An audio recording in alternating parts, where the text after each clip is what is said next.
And we begin in Libya, where forces allied to Libya's eastern government have carried out an airstrike against a military transport craft in the central district of Jufra. The head of the military council in Misrata has been injured in that strike. The strike and clashes that preceded it on Monday have raised fears of an escalation of violence between Libya's two main military power bases. Tensions have been building between the Libyan National Army led by Khalifa Haftar and forces from Misrata, some aligned to the UN-backed government. The two sides were in opposing alliances that fought for control of Tripoli in 2014, leaving Libya with two competing governments. Meanwhile, the commander of Libya's National Army says Russian plans to force an end to the UN arms embargo and aims to supply the North African nation with weapons. Meanwhile, a military strongman Khalifa Haftar has ruled out peace talks with internationally recognized government in Tripoli. CGTN's Nick Harper reports now from New York. The UN-imposed arms embargo on Libya is designed to limit weapons in the divided country. But that could soon come to an end, according to the military leader, Field Marshal Khalifa Haftar. After returning from Russia, Haftar said Moscow is seeking an end to the embargo. And once that happens, it could supply Libya with arms. Now, Haftar heads up the so-called Libyan National Army and supports the rival government. It opposes the UN-backed unity government, the internationally recognised Government of National Accord. Now, the United Nations and the United States have for some time been trying to get Haftar back to the negotiating table. But he says there are no plans to resume the long-stalled talks. A meeting between the GNA and Haftar was reportedly expected in Algeria in the coming days. But speaking to the Italian newspaper Corriere della Sera, Haftar says combating extremism should be the priority rather than talking politics. Libya has faced political instability and infighting since the ousting of Muammar Gaddafi in 2011, with a number of militia and competing governments filling the void. Nick Harper, CGTN, New York. Well, let's get some regional perspectives now and insights about the situation in Libya from Yasser Hakim. He's standing by for us live in Cairo. Yasser, what is the current situation in Libya now following those confrontations between forces allied to Libya's eastern government and the Misrata forces? At this point, it's calmer than last night, and the situation is on a standoff. However, the politicians on both sides are calling for restraint. The UN envoy, Martin Kobler, is also calling for restraint, and that the only way out of this situation is through dialogue, not through military action. But at this moment, things are heated, but no skirmishes or attacks taking place at this moment. Well, yes, Khalifa Haftar, though, who heads the Libyan National Forces in the east, has indicated that Russia will seek to end the arms embargo against Libya. Is this a move the Arab League and Libya's neighbors like Egypt would support, perhaps?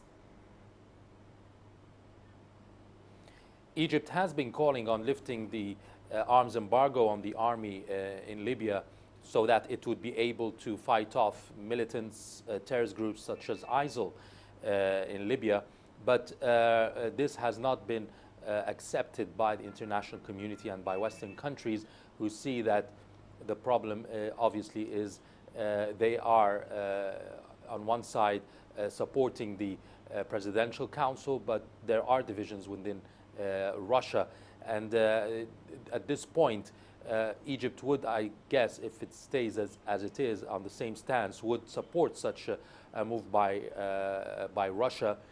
And has already been giving support to the military in Libya through technical support, intelligence support, training for soldiers, and obviously tactics, but has not been able to offer military aid because of the embargo. So it would be welcomed by several countries like Egypt in the region. Well, of course, that conflict in Libya, Yasser, seems to show little sign of abating, though. So what impact exactly would the lifting of the arms embargo in Libya have on the security and political situation there? Well, on the face of it, lifting the embargo would help bringing security back to the country, ISIL has been growing in the last few years there because the army did not have any weapons or sophisticated equipment to fight off the terrorist groups in Libya. However, there is a problem. Who would get the equipment? Who would get the military aid?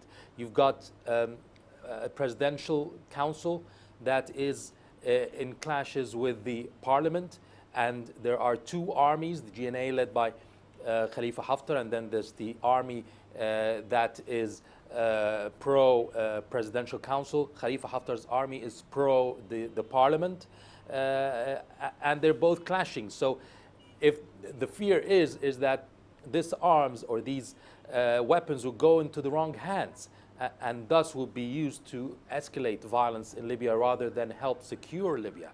And this is the sticking point why many countries are not able to lift the embargo, or not willing to lift the embargo, fearing that these weapons will go into the hands of militias, into the hands of military armies that would fight off together rather than find peace. What Russia and Egypt are saying is that, and several other countries, is that Khalifa Haftar and his army should be the recognized military option for Libya and military army for Libya, and that should be the one that should be supported and should be giving the arms, and this army should be the one that unites all the militants together and all the militias together in one force that would represent the Libyan government and the Libyan country, Libyan state, and thus should receive these weapons to fight off ISIL and other militant groups in Libya. Khalifa Haftar in a message last night said that he already controls 80% of the country and he already has 50,000 soldiers. And he was saying in the message that he should be the legitimate army leader for Libya. And this is, at this point, will the West accept this?